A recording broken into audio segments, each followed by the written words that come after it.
Hello, good evening everyone.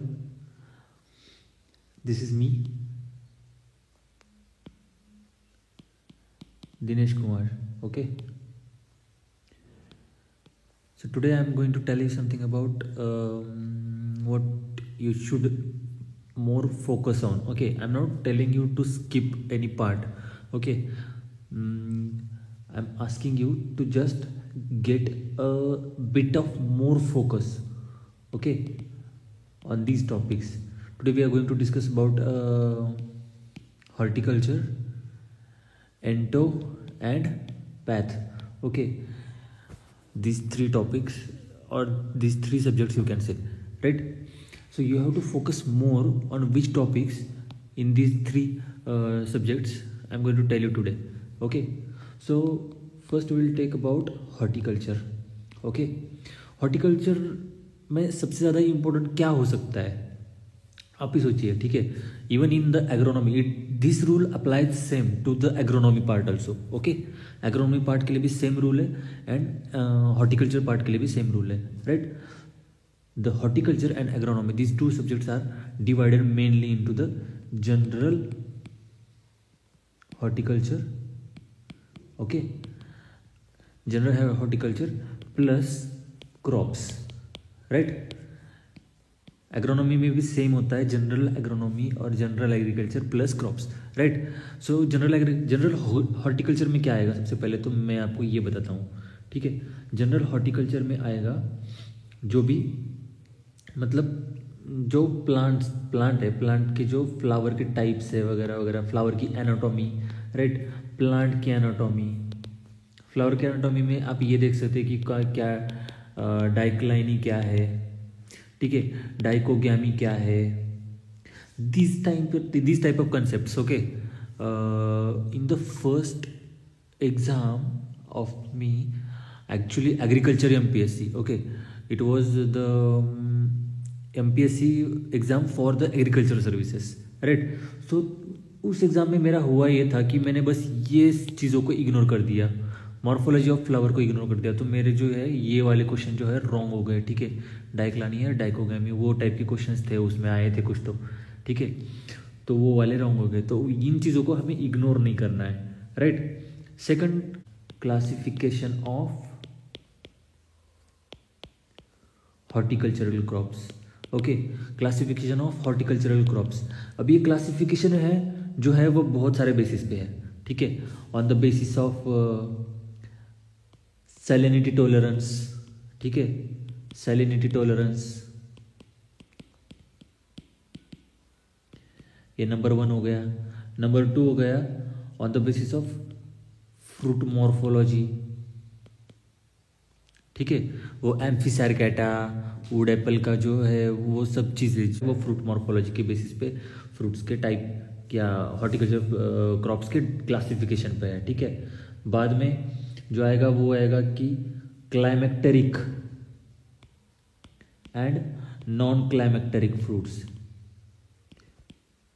ये जो part है वो पोस्ट हार्वेस्ट टेक्नोलॉजी का भी बहुत ही ज़्यादा इंपॉर्टेंट पार्ट है. ठीक है, पोस्ट हार्वेस्ट टेक्नोलॉजी का, राइट. सो ये जो क्लासिफिकेशन है, जो मतलब सारे क्लासिफिकेशन आप पढ़ सकते हो, उसमें कोई प्रॉब्लम नहीं है. ठीक है, बट मेन फोकस जो है वो इन चीज़ों पे करना चाहिए. ठीक है, ये जो सैलिनिटी टॉलरेंस पे है, बाद में और कुछ जगह पे मतलब कौन सी बुक में दिया है, ये जो है वो सारथी की बुक में है. ठीक है, ये जो मैं आपको सब कुछ बता रहा हूँ मैं उसके लिए मैं आपको बुक की लिस्ट बता दूँ. ठीक है, नंबर 1 एक सारथी पब्लिकेशन की, औरंगाबाद का एक कोचिंग है, उसकी सारथी पब्लिकेशन की एक बुक आएगी. ठीक है, तो वो वाली बुक. सेकंड जो है वो है वो ईगल पब्लिकेशन की. ठीक है, ईगल पब्लिकेशन की वो नागरे पाटिल बोल के पर्सन है, उन्होंने वो ईगल पब्लिकेशन की बुक लिखी है. ठीक है, ये सारथी पब्लिकेशन की बुक प्लस ईगल पब्लिकेशन की बुक, ये दो बुक को छोड़ के आपको हॉर्टिकल्चर किसी और बुक में देखना नहीं है. ठीक है, किसी और बुक में हॉर्टिकल्चर ये 2 बुक को छोड़ के देखना भी नहीं है. ठीक है, ये on the basis of salinity tolerance, fruit morphology, climacteric and non climacteric वाला क्लासिफिकेशन. ठीक है, फिर उसके बाद आएगा ये next is methods of propagation. Methods of propagation is very very important in the horticulture. Okay, horticulture में मेथड्स ऑफ प्रोपोगेशन बहुत ज़्यादा इंपॉर्टेंट है. इसमें ये क्वेश्चन पूछते हैं कि which of the following method is commercial method of propagation in dash dash plants. Okay, तो उस वाले क्वेश्चन को काउंटर करने के लिए कमर्शियल मेथड्स, ठीक है, commercial methods for propagation in different different crops वो आता है इसमें. ठीक है, तो ये वाली चीज़ जो है वो हॉर्टिकल्चर में मेन है. ठीक है, उसके बाद आता है प्लांट ग्रोथ रेगुलेटर्स का पार्ट. प्लांट ग्रोथ रेगुलेटर्स का पार्ट. ओके, ये प्लांट ग्रोथ रेगुलेटर जो है वो पूरे मतलब बस हॉर्टी का ही पार्ट नहीं है इंपॉर्टेंट, ये एग्रोनॉमी का भी इंपॉर्टेंट पार्ट है, बॉटनी का भी इंपॉर्टेंट पार्ट है. ओके, लास्ट ईयर बॉटनी पे भी क्वेश्चन आए थे और बहुत सारे लोगों ने बॉटनी पढ़ा नहीं था इसलिए उनको कुछ आया ही नहीं. ठीक है, वो बॉटनी के क्वेश्चन उनके रॉन्ग हो गए. राइट, सो ऐसे नहीं करना है. बॉटनी में भी बहुत ही ज़्यादा इंपॉर्टेंट कुछ चीज़ें हैं, जैसे कि बॉटनी में सबसे ज़्यादा पूछे जा सकते हैं ऐसे वाले क्वेश्चन है बायोटेक्नोलॉजी के. ठीक है, प्लांट ग्रोथ रेगुलेटर्स में रेगुलेटर्स या फिर हार्मोन जो भी है उसमें मतलब 4-5 जो हार्मोन्स है. ठीक है, auxin, cytokinin, gibberellin, ABA. Okay, वो सारे के सारे जिबरलिक एसिड, ठीक है, ABA, बाद में साइटोकाइनिन, इथिलीन, ये सारे जो प्लांट ग्रोथ हार्मोन्स जो है वो सारे के सारे इंपॉर्टेंट है. ठीक है, इसके बाद आता है इसमें जनरल प्रैक्टिस जो है वो है training and pruning. Okay, training and pruning, ये जो टाइप्स ऑफ ट्रेनिंग प्रूनिंग ये सब चीज़ें जो है वो सारथी के बुक में दी हुई है. ठीक है, वहाँ से वो पढ़ लेना. उसके बाद में आएगा post harvest technology. Post harvest technology में ज़्यादा कुछ तो है नहीं, बस वो जो जेली, ठीक है, मार्मालेड, ये सब चीज़ों में बहुत ही ज़्यादा इंपॉर्टेंट है शुगर केन वाला परसेंटेज वगैरह वगैरह. ठीक है, पोस्ट हार्वेस्ट टेक्नोलॉजी में. राइट, सो इसके बाद आएगा फ्रूट क्रॉप्स. ठीक है, इसमें जो है वो कुछ वैरायटीज़ ऐसी होती है जो कि हमारे याद में नहीं रहती. मैं बिल्कुल भी याद नहीं कर पाता था वैरायटीज़ वगैरह. ठीक है, सो और उसका जो वैरायटीज़ का जो मतलब profit to cost benefit ratio जो है, ठीक है, वो भी बहुत ज़्यादा कम है. Okay, cost benefit ratio very less.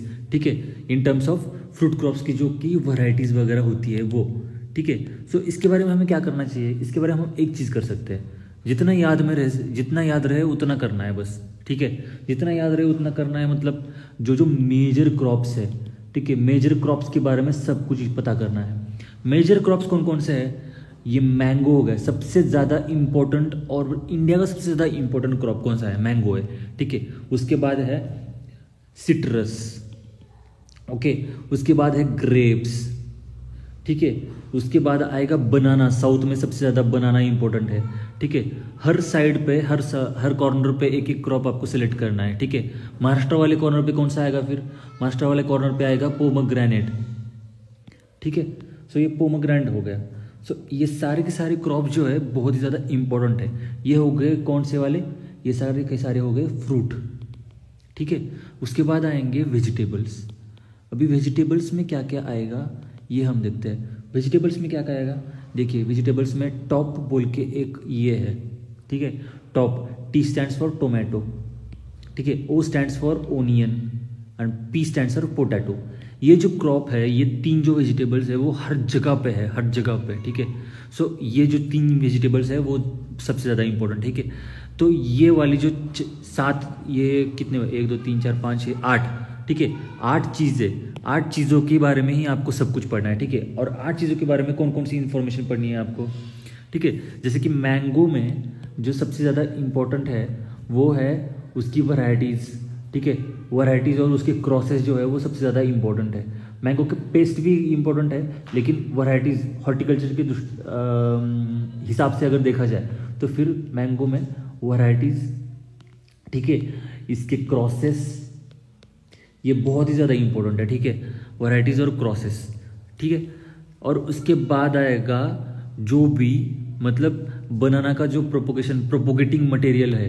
ठीक है, इन सब का propagating material, these are propagated through what. ठीक है, ग्रेप्स कैसे प्रोपोगेट होते हैं, बनाना कैसे प्रोपोगेट होते हैं, इन सब का कमर्शियल प्रोपोगेशन का जो मेथड है ना, वो सब चीज़ें याद रखनी है। ठीक है, पोटैटो में जो है वो डिफरेंट डिफरेंट कल्टीवेशन की मेथड्स है, कौन कौन सी, वो कुछ तो मतलब ट्रू पोटैटो सीड वगैरह, ठीक है, वो सब चीज़ें आपको याद रखने की कोशिश करनी है, राइट।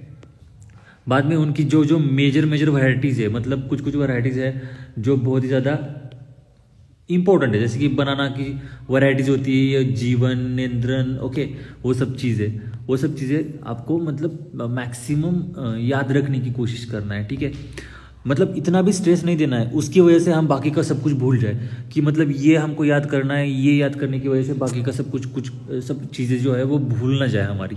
ठीक है, so we have to remember these things, just prepare these 1 2 3 4 5 6 okay 8 crops, okay 8-9 crops जो भी है। ठीक है, उसके बाद अगर आपको और भी कुछ करने का मन करे तो फिर कॉफ़ी और टी जो मतलब क्या कहते हैं वो प्लांटेशन क्रॉप्स है, ओके, प्लांटेशन क्रॉप्स में कॉफ़ी एंड टी कर लेना। ठीक है, ये जो मतलब 10-12 क्रॉप्स है, बस 10-12 क्रॉप्स करने हैं। ठीक है, अगर क्रॉप्स पे अगर कोई क्वेश्चन आ गए, ठीक है, क्रॉप पे अगर कोई क्वेश्चन आ गया, आपने पूरा का पूरा भी रट्टा मार लिया ना, तो भी आप वहाँ पे मतलब मैक्सिमम टाइम्स ऐसी पॉसिबिलिटी होती है कि तो भी आप वहाँ पे अटेम्प्ट नहीं कर पाओगे। और सबसे ज़्यादा इंपॉर्टेंट क्रॉप्स तो यही है, मैंगो है, ठीक है, पोमोग्रेनेट है, जो हर साइड पे। अभी ये देखिए, ये है इंडिया का मैप। ठीक है, मैं आपको इस चीज़ का एक लॉजिक बताता हूँ। ठीक है, मेरी ड्राइंग इतनी ज़्यादा अच्छी नहीं है, ठीक है, so just forgive me for my bad drawing. Okay, ये इंडिया का मैप है।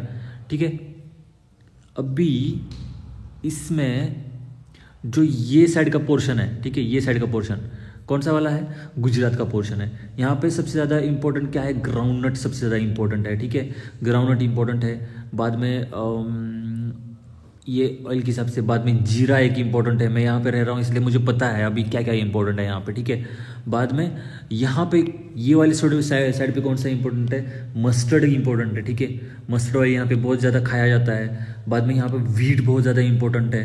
ठीक है, ये सब चीज़ें बहुत ज़्यादा इंपॉर्टेंट है। बाद में ये वाले पार्ट में क्या इंपॉर्टेंट है, बनाना इंपॉर्टेंट है। और ये वाले पार्ट में ना मैंगो वाला क्रॉप जो है बहुत ज़्यादा इंपॉर्टेंट है। ठीक है, मैंगो जो है यहाँ पे बहुत ज़्यादा इंपॉर्टेंट है। बाद में नीचे जो है बनाना इंपॉर्टेंट है। ठीक है, अगर नीचे जाओगे, साउथ में जाओगे तो। और फिर बनाना के साथ साथ आपके थोड़ा सा फॉरेस्ट्री वाला जो पार्ट आता है, वो जो साउथ वाले पार्ट में सबसे ज़्यादा फॉरेस्ट वगैरह ग्रो किए जाते हैं। ठीक है, बाद में ये वाले साइड पे सबसे ज़्यादा इंपॉर्टेंट है राइस। ठीक है, राइस इंपॉर्टेंट है। और यहाँ पे भी मैंगो बहुत ज़्यादा तरीके, मतलब बहुत ही ज़्यादा इसमें खाया जाता है। ठीक है, और एक सबसे बड़ी बात, सब चीज़ों में, सब जगह पे, पूरे इंडिया में, पैन इंडिया में पोटैटो बहुत कॉमन है। ठीक है पोटैटो बहुत ज़्यादा खाया भी जाता है। ठीक है, potato, onion and tomato, right. So ये वाली चीज़ें जो है वो हमको ये तरीके से याद करके, मतलब ये टाइप से, मतलब हमको इंडिया के किसी भी कोने में भेज दिया जाए तो फिर हमको वो क्वेश्चन का आंसर आना चाहिए। इस हिसाब से वो IBPS जो है वो क्वेश्चन फ्रेम करने की कोशिश करेगा, राइट। सो उस तरीके से हमको अटेम्प्ट करने के बारे में सोचना है। तो इसको थोड़ा सा समराइज करते हैं हम, हॉर्टिकल्चर को एक बार समराइज कर देते हैं। ठीक है, हॉर्टिकल्चर को समराइज करने के लिए हमको क्या करना पड़ेगा, हॉर्टिकल्चर में सबसे पहले आएगा general horticulture, right. General horticulture में क्या क्या आएगा, जनरल हॉर्टिकल्चर में आएगा जो जनरल वाला पार्ट है, classification, okay, classification on the basis of many things, on the basis of salinity tolerance, boron tolerance भी है, वो ईगल में जो है वो बोरॉन टॉलरेंस के बेसिस पे भी क्लासिफिकेशन दिया हुआ है। ठीक है, बाद में फ्रूट मॉर्फोलॉजी, बाद में climacteric and non climacteric and non climacteric fruits, right. Handwriting के लिए I am very sorry, but क्या करूँ, मुझसे हो ही नहीं पाता, मैंने बहुत बार कोशिश की है सुधारने की, राइट। सो क्लासिफिकेशन हो गया, क्लासिफिकेशन के बाद हो गया methods of propagation. Commercial methods of propagation are very important methods of propagation general horticulture में। ठीक है, उसके बाद आएंगे प्लांट ग्रोथ हार्मोन्स, ठीक है, PGH, प्लांट ग्रोथ हार्मोन्स। उसके बाद आएंगे training and pruning, right, training and pruning. And उसके बाद आएगा post harvest technology. Post harvest technology में थोड़ी सी मेथड्स वगैरह करनी है, जैसे कि वो मैंने बताया, राइट। वो वाले प्रोडक्ट्स देखने हैं, उसमें शुगर परसेंटेज वगैरह, उसमें कंसिस्टेंसी, ब्रिक्स वगैरह कुछ तो होता है, वो सब चीज़ें करनी है, ठीक है। बाद में आएगा, नेक्स्ट आएगा आपका फ्रूट क्रॉप्स। फ्रूट क्रॉप्स में आपको करने हैं मतलब जो मेजर फ्रूट्स होते हैं, वो मेजर फ्रूट्स कौन कौन से हैं, मेजर फ्रूट क्रॉप्स, जैसे कि मैंगो है। मैंगो पे तो हर साल क्वेश्चन आना ही आना है, ठीक है। हमारे साल आया था, उसके पिछले साल आया था, उसके पिछले साल आया था, हर साल मैंगो पे क्वेश्चन कंपलसरी है। बाद में आएगा सिट्रस, ओके। बाद में आएगा grapes, pomegranate. Pomegranate is one of the major crops of Maharashtra, okay. So उसके बाद आएगा बनाना, उसके बाद आएंगी टॉप, ओके। टॉप मतलब tomato, onion and potato, right. So ये सारे क्रॉप्स का जो है इंफॉर्मेशन आपको करना है, मेजर वैरायटीज वगैरह सब चीज़ें आपको देखनी है, राइट। मतलब हर जगह पे अलग अलग चीज़ें इंपॉर्टेंट होगी, उस हिसाब से देखना है, राइट। पोमोग्रेनेट में वो ये इंपॉर्टेंट हो सकता है कि उसका ट्रेनिंग या फिर प्रूनिंग कैसे करते हैं। ये हो गया हॉर्टिकल्चर का। अभी मुझे और एक क्वेरी आई थी कमेंट सेक्शन में कि थोड़ा सा एंटोमोलॉजी और पैथोलॉजी के बारे में बता देना, ठीक है। सो एंटोमोलॉजी और पैथोलॉजी के लिए भी मैंने यही सेम सॉल्यूशन अप्लाई किया था, ठीक है। सारे के सारे क्या करना है एंटोमोलॉजी और पैथोलॉजी में, मतलब बहुत है करने जैसा तो बहुत है उसमें, बट उसको हमें क्या करना है, बहुत ही ज़्यादा फिल्टर करना है। सबसे पहले मैं कैटेगराइज करना चाहूँगा कि एंटोमोलॉजी और पैथोलॉजी दोनों में कॉमन, ओके। एंटोमोलॉजी और पैथोलॉजी दोनों में कॉमन क्या करना है, दोनों में कॉमन ये करना है, ठीक है, कि जो मेजर क्रॉप्स है, राइट, मेजर क्रॉप्स है। फॉर एग्जांपल मेजर क्रॉप्स कौन कौन से है, पैडी है, व्हीट है, राइट, जवार है, राइट, बाजरा है। उसके बाद आएगा important, most important cash crop sugar cane, right. ये 5 क्रॉप्स के प्लस फ्रूट क्रॉप्स के, ये मैंगो, कोकोनट, सिट्रस, राइट। ये सारे फ्रूट क्रॉप्स के आपको क्या करने हैं, ये सारे फ्रूट क्रॉप के मेजर जो पेस्ट है एंड डिसीजेस है, राइट। उसके कॉजल ऑर्गेनिजम्स वगैरह, कॉजल ऑर्गेनिजम्स वो फंगाई है या फिर बैक्टीरिया है, वायरस है, ओके। वायरल डिसीजेस आने की पॉसिबिलिटी ज़्यादा होती है क्योंकि वो एक तो क्या करते हैं, वो एक तो मतलब किसी क्रॉप में पर्टिकुलर होते हैं, ओके। जैसे कि मतलब ये देख सकते हैं आप एंटोमोलॉजी के हिसाब से अगर देखा जाए तो फिर ये सब क्रॉप में मोनोफैगस पेस्ट जो होता है वो सबसे ज़्यादा इंपॉर्टेंट होता है, राइट। Monophagous pest, okay. हर एक क्रॉप का कोई तो मोनोफैगस पेस्ट होता है, शुगर केन का भी मोनोफैगस पेस्ट है, राइट। राइस का, पैडी का भी मोनोफैगस एक पेस्ट है। वो सब चीज़ें जो आपको देखनी है, कोकोनट का भी एक स्पेशल इंसेक्ट है, पेस्ट है, राइट। वो सब चीज़ें आपको देखनी है, राइट। ये हो गया एंटोमोलॉजी का, मतलब एकदम शॉर्ट कर देना है। अगर आप उसको एकदम शॉर्ट कर दोगे ना तो फिर आपको आपका रिवीजन भी एकदम क्विकली हो जाएगा, क्योंकि अभी तो आप कुछ कर नहीं पाओगे ज़्यादा, राइट। अगर आपको करना है तो सबसे ज़्यादा इंपॉर्टेंट चीज़ें जो है वो उसको रिवाइज करनी है, आपको और कुछ ज़्यादा करना ही नहीं है, ठीक है।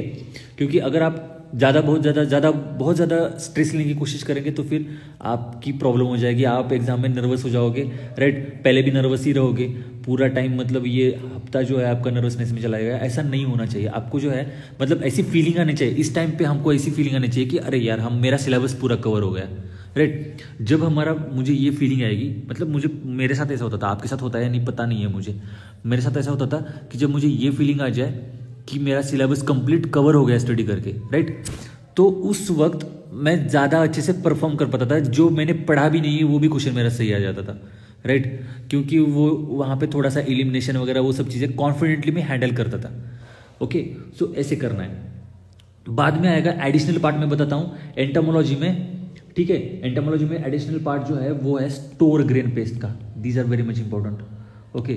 स्टोर ग्रेन पेस्ट का, इसमें से कोई भी क्वेश्चन आ सकता है, राइट। प्राइमरी पेस्ट है, उसमें सेकेंडरी है, प्राइमरी में कुछ तो इंटरनल एंड एक्सटर्नल फीडर्स है, ओके। एक्सटर्नल फीडर्स है, वो वाले जो चीज़ें है वो बस एक दो बार पढ़ लेना, बस एक दो बार पढ़ लेना, ठीक है, स्टोर ग्रेन पेस्ट में, ओके। सो ये हो गया हमारा एंटोमोलॉजी, राइट। पैथोलॉजी में थोड़ा सा पार्ट है जो मतलब जनरल पैथोलॉजी का जो होता है वो मतलब स्पोर्स, राइट, बैक्टीरिया, वो क्लासिफिकेशन दिया हुआ है सारथी के बुक में, ओके, सारथी की बुक में वो सब चीज़ें दी हुई है, उसमें कॉमन कॉमन टर्मिनोलॉजीज दी हुई है सारथी की बुक में, वो आपको देखनी है, राइट। टर्मिनोलॉजी, सारथी की बुक की जो टर्मिनोलॉजीज है वो आपको एक बार देखनी है। ओके, एक या दो रीडिंग्स भी आपको, आप अगर ये सब चीज़ों को दे दोगे ना तो फिर आपको ना ज़्यादा मतलब स्ट्रेस नहीं होगा कि अरे यार मेरी पढ़ाई नहीं हुई। ठीक है, आपको बस ये करना है, ये पढ़ना है। बाद में आपको करना है क्या कि बाद में आपको बस थोड़े से टेस्ट अटेम्प्ट करने हैं, राइट। टेस्ट अटेम्प्ट करने हैं, टेस्ट में जो भी आपको नहीं आता है, अगर एक आध चीज़ आपको मॉक टेस्ट में नहीं आई, इसका मतलब ये नहीं है कि आपका परफॉर्मेंस जो है एकदम डाउन हो गया, राइट। आपका परफॉर्मेंस जो है डाउन नहीं होता है मॉक टेस्ट में कम ही मार्क आने चाहिए मेरे हिसाब से तो, क्योंकि अगर कम मार्क आएंगे ना तो जो आपको गलत हुए क्वेश्चंस, जो रॉन्ग क्वेश्चंस है वो आपको रिवाइज करने को मिलेंगे। ठीक है, रॉन्ग क्वेश्चन जो रिवाइज किए हैं वो आपके मतलब ज़्यादा मेमोरी में स्टोर रहेंगे, राइट। तो इस तरीके से आपको क्या करना है, इस तरीके से आपको वर्क करना है। ओके, सो ये सब चीज़ें हो गई, हमने आज कवर किया entomology, pathology, okay, and horticulture. और एक बात, मैंने एक टेस्ट सीरीज अनाउंस की थी, राइट, टेस्ट सीरीज अनाउंस की थी, लेकिन आई एम रियली सॉरी, मैं इस टेस्ट सीरीज का प्रॉपर एनवायरनमेंट डिज़ाइन नहीं कर पाया हूँ। मैंने बहुत कोशिश की कि मतलब ये करने की, लेकिन website development is very new to me. Okay, website development के बारे में मैं सीख रहा हूँ, लेकिन इतना ज़्यादा मुझे जमा नहीं है। ओके, तो मैंने बस फिर भी मैंने नॉर्मल वाली क्विज जो है वो जनरेट कर दी है। ओके, क्विज जो है जनरेट कर दी है। अगले कुछ दिनों में मैं शायद, क्या पता, मैं अच्छी वाली टेस्ट भी बना पाऊँ। ठीक है, मतलब अच्छा वाला टेस्टिंग एनवायरनमेंट। मेरे जो क्वेश्चंस है वो मैंने बहुत ही ज़्यादा मेहनत करके निकाले हुए हैं। Okay, very very important questions है, वेरी वेरी इंपॉर्टेंट क्वेश्चंस है। मैंने बस 2 टेस्ट निकाली है, मतलब 120 क्वेश्चंस प्लस तीसरी वाली टेस्ट में 25 क्वेश्चंस है शायद, हाँ 25 क्वेश्चंस है।